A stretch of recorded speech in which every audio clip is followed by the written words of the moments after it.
안녕하십니까. 오늘은 11번째 시간으로 평강, 즉 샬렘이 있는 안식하던 믿음에 대하여 말씀을 나누고자 합니다.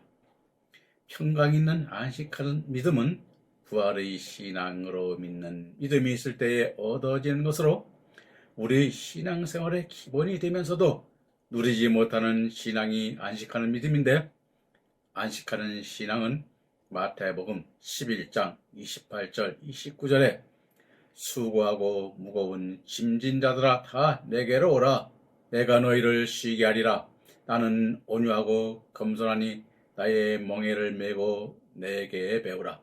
그러면 너희 마음이 쉼을 얻으리니 이는 내 멍에는 쉽고 내 짐은 가벼움이라 하시니라 하신 말씀에서 깨달아 볼 수 있는데, 언제나 푸른 초장으로 우리를 누이시고 쉬는 물가로 인도하시는 주님께서는 목자시고 나는 양이라는 관계가 바로 정립되어져야 하는 것입니다. 즉 푸른 초장에 우리를 누이시는 분은 목자 되시는 여호와 하나님이시며, 하나님께서 양들인 우리들을 푸른 초장에 누이시는데, 푸른 초장에 우리를 누이시는 것은 에스겔서 34장 14, 15절에 좋은 꼴로 먹이고 우리를 이스라엘 높은 산에 두리니, 그것들이 거기서 좋은 우리에 누워 있으며 이스라엘 산 위에 살찐 꼴을 먹으리라. 나 주 여호와가 말하노라. 내가 친히 내 양의 목자가 되어 그것들로 누워있게 할지라 하신 말씀에서 깨달아 볼 수 있습니다. 꼴은 양들의 양식으로 하나님의 자녀들인 우리들에게는 생명의 말씀이 되는 것입니다. 그러므로 가장 좋은 꼴은 진리 중에 진리인 것이요, 가장 좋은 우리에 있게 하신다는 우리는 이스라엘 산 중에 가장 높은 산들 위에 있는 우리로, 우리들이 좋은 꼴을 먹으면 먹을수록 더 높은 산에 우리로 인도하시는데, 산들 위에 좋은 우리는 하나님의 말씀인 진리만 역사하는 교회를 말하는 것입니다. 그런데 좋은 우리가 높은 산에 있다는 것은 요한계시록 21장 10절에 성령으로 나를 데리고 그 높은 산으로 올라가 하나님께로부터 하늘에서 내려오는 거룩한 성 예루살렘을 보이니 하신 말씀대로 거룩한 성 새 예루살렘 성을 보여주기 위하며, 그 새 거룩한 예루살렘 성을 보는 자는 평강의 안식이 있기 때문인 것입니다. 따라서 주님께서는 우리를 자유케 하시는 주님으로 마태복음 11장 28절에 수고하고 무거운 짐진 자들아 다 내게로 오라. 내가 너희를 쉬게 하리라 말씀하심으로써 믿음 생활을 하면서도 편안한 안식이 없이 구원받기 위하여 또는 단순히 천국 가기 위하여 믿는 수고하는 자들을 위하여 본문의 말씀을 주신 것으로, 이러한 믿음에 있는 자들은 다 예수님께로 오라는 말씀이 것입니다. 예수님께 오면 편히 쉼을 얻는다는 말씀으로, 즉 예수님께서 은혜와 사랑으로 구원하여 놓으시고 우리를 사랑으로 불러 예수님이 이루어 놓으신 구원을 믿고 깨닫게 하심으로써 우리가 수고할 것이 없이 그 구원을 믿기만 하면 된다는 말씀인 것입니다. 그런데 왜 무거운 짐진 자들아 다 내게로 오라고 말씀하시는 것일까요? 왜냐하면 우리들이 하나님의 말씀과 계명을 구범으로 잘 지키며 살려다 보니 신앙생활이 힘들고 어렵게만 느껴지기 때문입니다. 신앙생활을 열심히 하면 할수록 더 힘들고 고달프며 계속 힘든 일만 생기게 됩니다.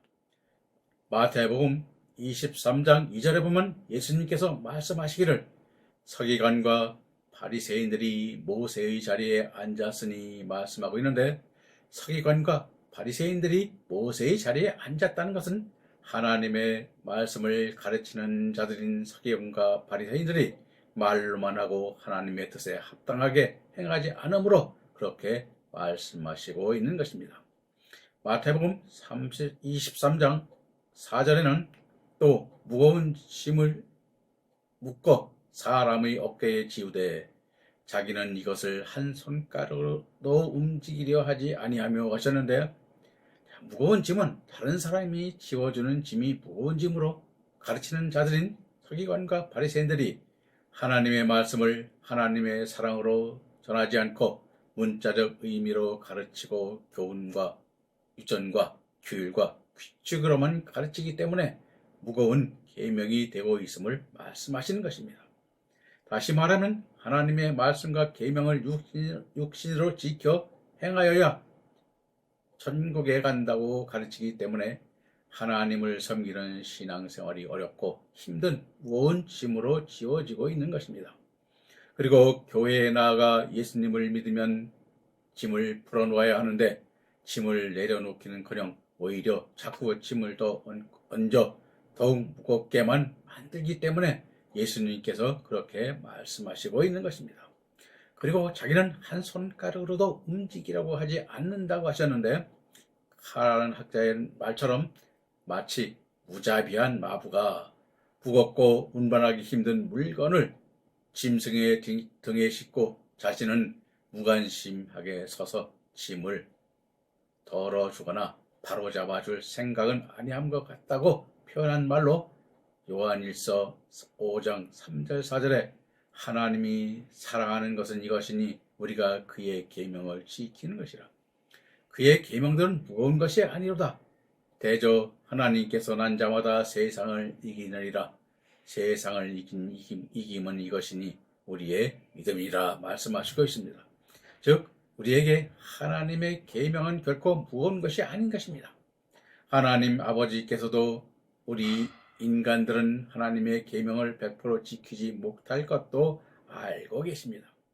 그러므로 하나님 아버지께서는 예수님을 통하여 하나님의 계명은 율법을 온전히 이루게 하시고 우리의 모든 불법함과 허물을 한 몸에 담당하게 하셔서 피를 흘리게 하심으로 대속 제물이 되게 하셨습니다. 그리고 예수님이 구원하여 주신 구주로 믿는 자들에게 예수님이 온전히 지키신 율법의 의를 덧입혀 주셔서 하나님의 계명을 다 지킨 자로 인정하시고 의롭다 하신다 하셨습니다.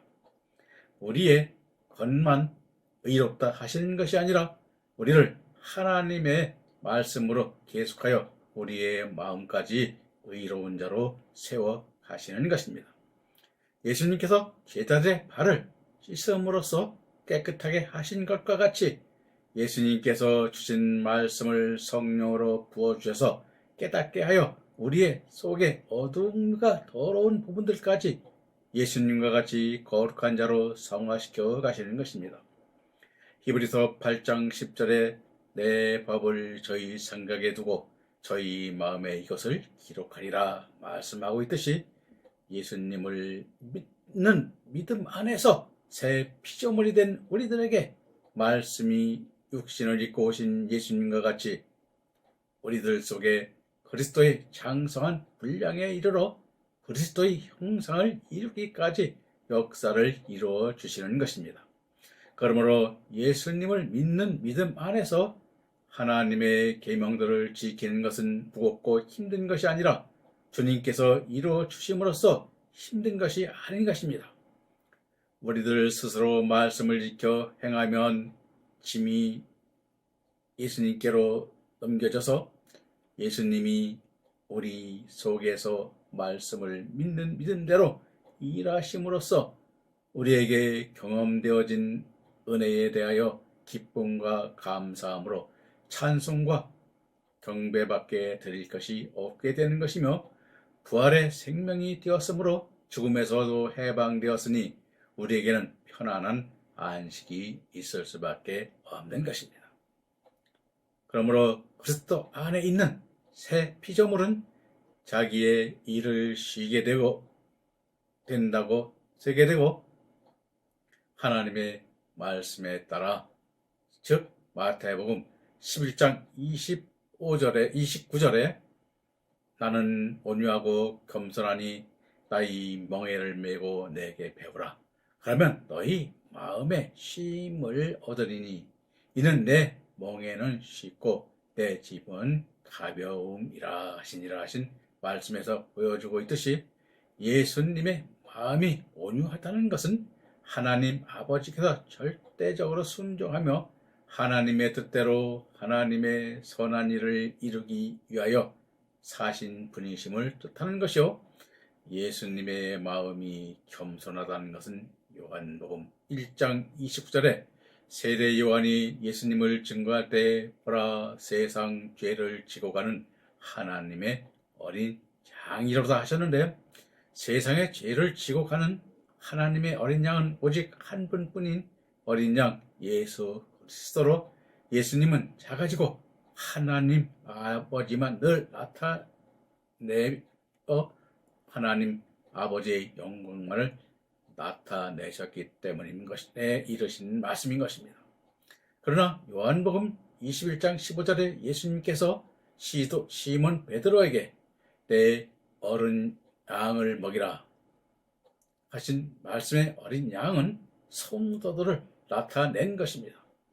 왜냐하면 우리들이 큰 양이면 예수님의 양이 되지 못하는 것입니다.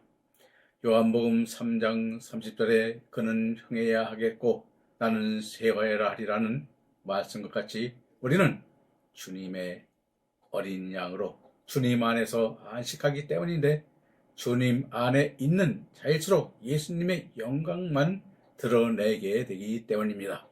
우리 자신은 계속 적어져 없어져 가고 예수님께서 역사하여 이루신 예수님의 부활의 구원의 역사만을 증거해야만 하기 때문인 것입니다. 그런데 오늘날 우리들은 어떻습니까? 예수님의 이름만 영광으로 나타내고 있습니까? 아니면 목자들의 이름만 흥왕합니까? 예수님의 존재는 찾아볼 수 없을 정도요, 목사들의 이름만 유명해져 있습니다. 바로 이와 같은 현상이 창세기 6장 4절에 땅에 네피림이 있었고 그 후에도 하나님의 아들들이 사람의 딸들을 위하여 자식을 낳으니 그들이 용사라 고대의 유명한 사람이었다라 말씀하고 있는 것입니다. 따라서 아모스 6장 1절에 화 있을진저 시온에서 안일한 자와 사마리아 산에서 마음이 튼튼한 자 곧 열국 중 우승하여 유명함으로 이스라엘 족속이 따르는 자들이여 하시는 것으로, 오늘 우리들은 예수님의 온유와 겸손한 마음을 깨달아 배워야 하는 것입니다. 그리하면 우리의 마음에 쉼을 얻는다는 것인데, 어떻게 쉼을 얻는다고 말씀하는 걸까요? 예수님의 사랑에 믿음에 있는 자가 되어 예수님의 온유와 겸손함을 깨닫게 되고 예수님 안에서 그의 큰 사랑의 힘에 의하여 자신은 부인되고 예수님이 주인이 되고 그의 사랑의 지배를 받게 됨을 말하는 것입니다. 즉 그리스도 예수 안에서 새 사람이 된 영은 예수님이 주인이 되시어 예수님께서는 하나님의 뜻을 이루셨듯이 예수님의 뜻을 이루는 영이 되어 예수님이 부어주신 성령의 이끌림받아 그 영의 뜻에 따라 살게 됩니다. 그래서 예수님의 뜻을 이루는 마음으로 바뀌어 그 생명으로 살아가게 되는 것이요, 마음은 푸니마로 즉 생명체의 활력을 불어넣는 생명의 원리로서 영 또는 영혼을 가리키는 말로 신약 성경에서는 대부분 영혼 또는 생명으로도 표현하여 번역되고 있습니다. 그러므로 우리는 육신적 믿음에 따르는 자가 되어서는 안 되는 것이며 말씀으로 깨어 성령의 이끌림 받는 주 안에서 성령 하나님이 준비한 대로 바쳐지는 사람이 되기를 바라야 하는 것입니다. 따라서 자신의 열심으로 말씀의 계명을 지키며 살아가던 모든 수고와 근심 걱정이 예수 그리스도 안에서 새 피조물이 된 믿음의 아들들에게는 예수님의 의로 이룬 의가 입혀져서 관계가 없게 되는 것입니다.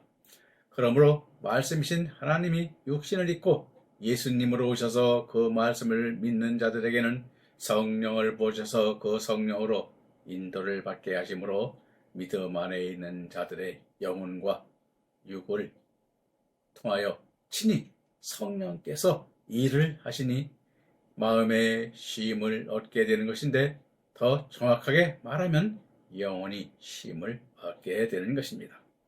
요한복음 6장 63절에 살리는 것은 영이니 육은 무익하니라.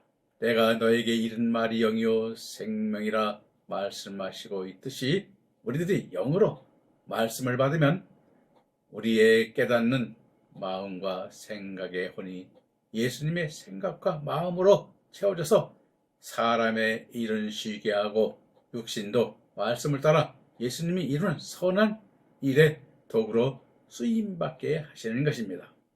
그러므로 오늘 우리가 평안이 있는, 즉 샬롬이 있는 신앙의 믿음은 우리의 육신에 의하여 육신의 수고함이 아닌 주님께서 성령으로 역사해 주는 그 말씀 속에 그 열매 맺는 우리의 일상들이, 즉 하늘에 평안이 있고 그 말씀 속에 역사하는 열매를 맺음으로 우리는 평안이 있게 되는 것입니다.